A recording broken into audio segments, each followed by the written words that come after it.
preguntas que querrías hacer. Las respuestas que necesitas escuchar. Ahora llega la entrevista en el Círculo Rojo por Fernando Rosso. Los incendios en la Patagonia fueron tema de la semana pasada, siguen siendo tema todavía ahora, no tanto a nivel nacional por todo lo que ocurre permanentemente en la agenda, pero obviamente que sigue siendo un problema grave en la zona del Bolsón, Bariloche y otros lugares. Para hablar sobre cómo está la situación hoy, cuál es el saldo, para decirlo así, de alguna manera, que quedó en toda esa región y qué están haciendo para la reconstrucción, digamos, y además sobre las respuestas políticas que ha dado no solamente el gobierno provincial, sino el gobierno nacional. Vamos a conversar con Aluega Buzo, que es bióloga del CONICET, está en Bariloche, es delegada de ATE también, y va a conversar un poco con nosotros para contarnos cómo está la situación ahora. Alue, te saluda Fernando Rosso y el equipo del Círculo Rojo. ¿Cómo estás? Hola Fernando, buenas noches, saludos a todos por ahí. Gracias por atendernos. Primero, esto que decía al principio, ¿cómo está la situación hoy, después de lo que aconteció? Y para después ir un poco a cómo fue la respuesta pública, la respuesta política y la situación particularmente represiva o de persecución que se está viviendo ahora. Pero ¿cómo está la situación después de los incendios y cómo fue en relación a otros anteriores o qué magnitud tuvo? Bueno, en principio hay que decir que hubo una baja en la temperatura y los focos, la mitad de los focos al menos, están enfriando del incendio que inició en el Bolsón, en el sendero troncal del famoso hielo azul, el Cajón del Azul. Pero son más de 3.600 hectáreas las arrasadas por el fuego, en un incendio que es el mayor incendio de interfase, por lo menos en la provincia de Río Negro, que no se vivía algo así. Para que se den una idea, en 2021 también un incendio de gran magnitud azotó la comarca andina y todavía los daños al día de hoy se siguen viendo, ¿no? La parte de bosque, que es toda una reserva natural, realmente es una pérdida enorme de flora y de fauna, pero son más de cientos de viviendas que fueron totalmente destruidas, unas 50 parciales, pero bueno, todavía se cree que la cifra de personas damnificadas va a seguir aumentando, no hay recuentos oficiales, y también falleció una persona en Mallina Ahogado. También se suma a esto lo que sucedió en Epuyén, donde también hubo un incendio de interfase y fueron más de 70 las viviendas perdidas. ¿Cuánto esto, en principio, cómo fue la respuesta, vamos, por partes, digamos, de el Estado provincial ante esta situación? Bueno, eso es lo que es, no sé si sorprendente, porque es la receta que repiten todo el tiempo, ¿no? Los Bullrich, Pichetto, que es evadir la responsabilidad de los gobiernos en haber vaciado sistemáticamente, históricamente, el Sistema Nacional de Manejo del Fuego. Y del primer momento pusieron el foco en la intencionalidad de los incendios, ¿no?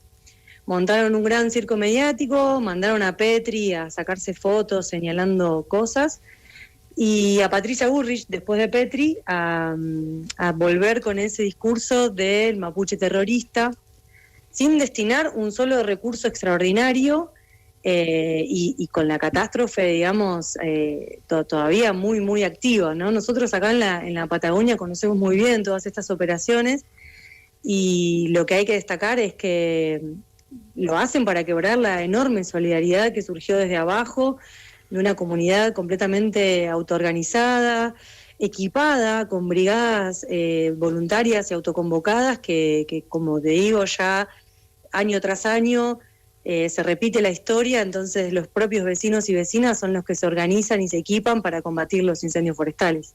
Están escuchando a Aluega Buzo, ella es bióloga del CONICET, está en Bariloche, militante del Partido de los Trabajadores Socialistas, también zurda, las tiene todas, defensora del pueblo mapuche también, así que está contando un poco, bueno, cómo es la situación, que todavía obviamente el saldo es gravísimo de lo que pasó en esa zona. Y bueno, ¿cuál fue la respuesta de los distintos gobiernos? Celeste. ¿Qué tal? Buenas noches, Saludé. Se escuchan como dos versiones muy distintas. Una es la de las vecinas y los vecinos de las zonas afectadas sobre la falta de asistencia del gobierno provincial, del gobierno nacional, pero hay gobernadores como Bretilnec, por ejemplo, gobernador de Río Negro, que dicen que en realidad no, se está recibiendo toda la asistencia que se necesita y que agradeció incluso el gobernador el apoyo del gobierno nacional. ¿Cómo es el tema de los recursos en realidad?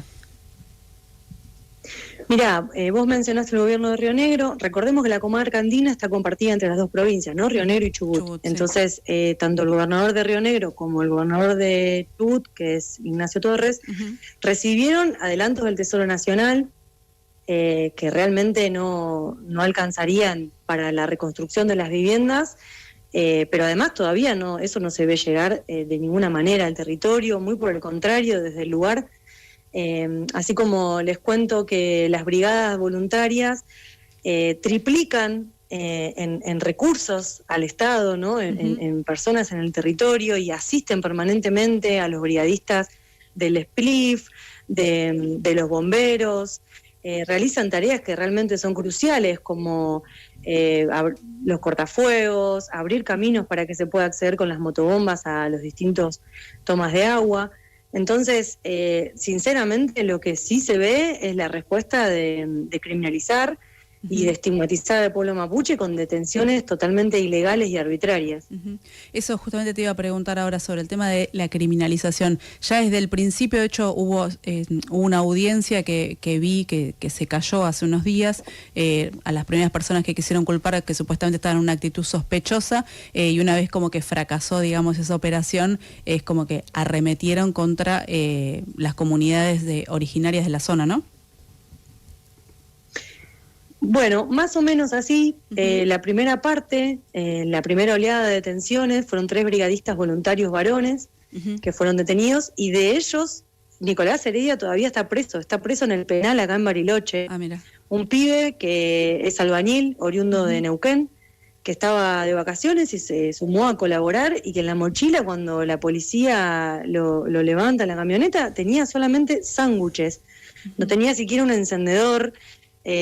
Nosotros acá fuimos parte del colectivo de derechos humanos y la multisectorial contra la represión, que estuvo desde un primer momento cuando nos enteramos que fueron trasladados, y exigiendo la liberación realmente, porque es un escándalo, no hay ninguna prueba. Después estuvo la segunda tanda, donde fueron todos liberados sin ningún tipo de cargo. Y la tercera tanda, podríamos decir, es lo que vos mencionás, donde arremetieron con todo, ya en la zona de Chubut, cercano a Esquel, al Maitén, contra las comunidades mapuche, ¿no? Y ahí detuvieron a Victoria Núñez Fernández. Es una mujer mapuche que tiene 60 días, dictó el juez, de prisión preventiva con lo mismo, ¿no? Pruebas ridículas como Bullrich mostrando un supuesto acelerante, mostrando aceite para autos adentro de un auto. Claro, ridículo. Están escuchando a Leo Gauso. Ella es trabajadora del CONICET y investigadora del CONICET, y quería consultarte una cuestión más general, a ver si vos tenés una visión, digamos, de cómo evolucionó todo esto en el último tiempo, porque obviamente ante situaciones como esta, un gobierno negacionista como el que tenemos ahora te dice no, en realidad, bueno, son cosas naturales, que no. ¿Cuánto, por un lado, cuánto ves que tiene que ver la crisis climática y los cambios impuestos sin prestarle atención a los problemas que trae? Y cuánto, y por otro lado, ¿qué cuestiones mínimas se deberían hacer para no tener que pasar por estas situaciones en el futuro?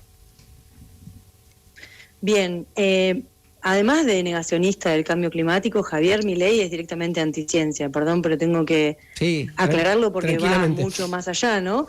Pero sí, para que tengan una idea, enero del 2025 fue el mes en el que la temperatura global, ¿sí?, del planeta superó el límite crítico de 1,5 grados por encima de los niveles preindustriales como consecuencia del cambio climático. La ciencia en todo el mundo muestra que este cambio aumenta significativamente el riesgo de generación y de propagación de los incendios, así como su severidad, ¿no? Sequías extremas, temperaturas muy, muy altas que estamos teniendo acá, que no son comunes, son anómalas. Todo eso es un caldo de cultivo para hacer esto realmente de estas magnitudes, ¿no?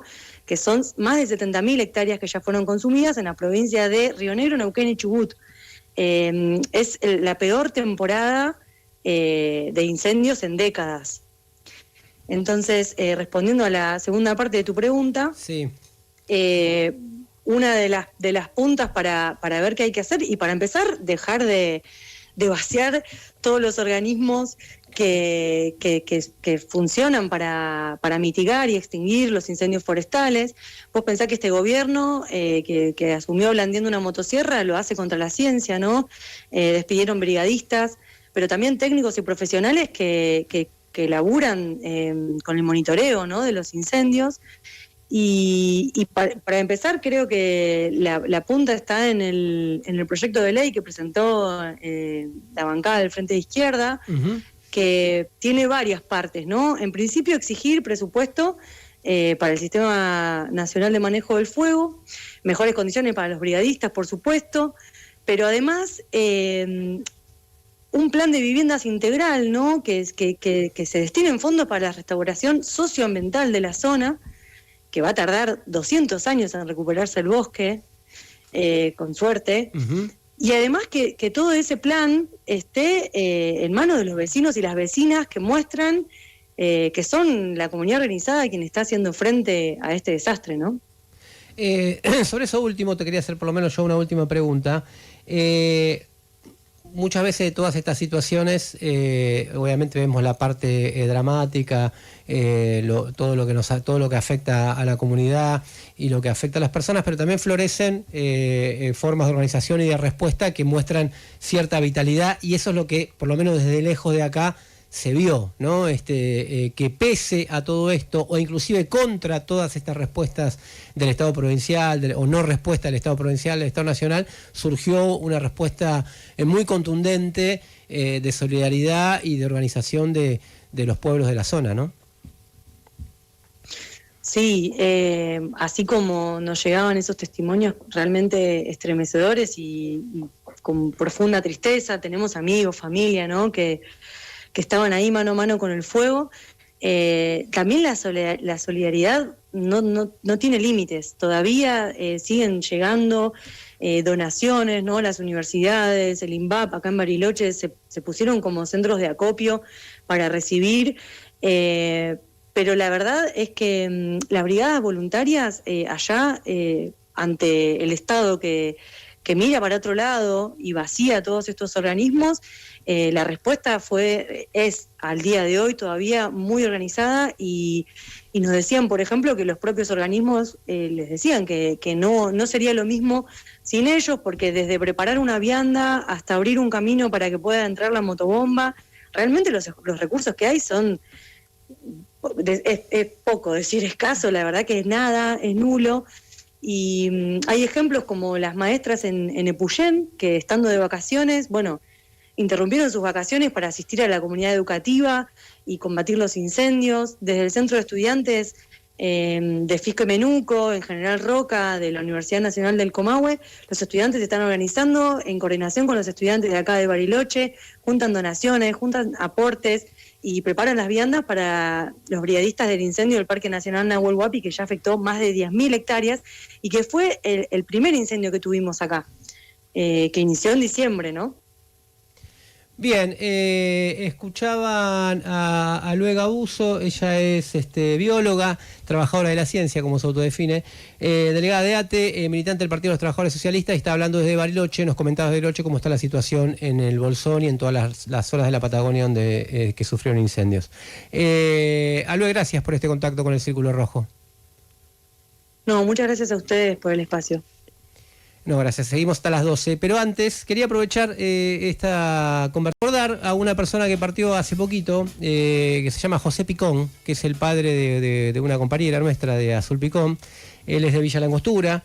era de Villa Langostura, militante social, peronista de toda la vida, pero muy comprometido con las causas populares, con la defensa del pueblo nación mapuche particularmente. Nos comentaban que en su despedida participaron muchos miembros de la comunidad mapuche porque fue un defensor de sus derechos y de sus intereses, además arquitecto, y además muy probablemente hubiese estado también al frente de no solamente de la solidaridad y de la que surgió alrededor de los incendios que sufrieron en la Patagonia, sino o en Bariloche, en esa zona que está muy cercana, en Villa Langostura, sino también defendiendo de las acusaciones que se le está haciendo nuevamente al pueblo mapuche. Entonces aprovecho el momento para recordar a José. Tuve la oportunidad de conocerlo en algún momento, pero eso no es lo importante, sino, bueno, recordar la memoria de un luchador.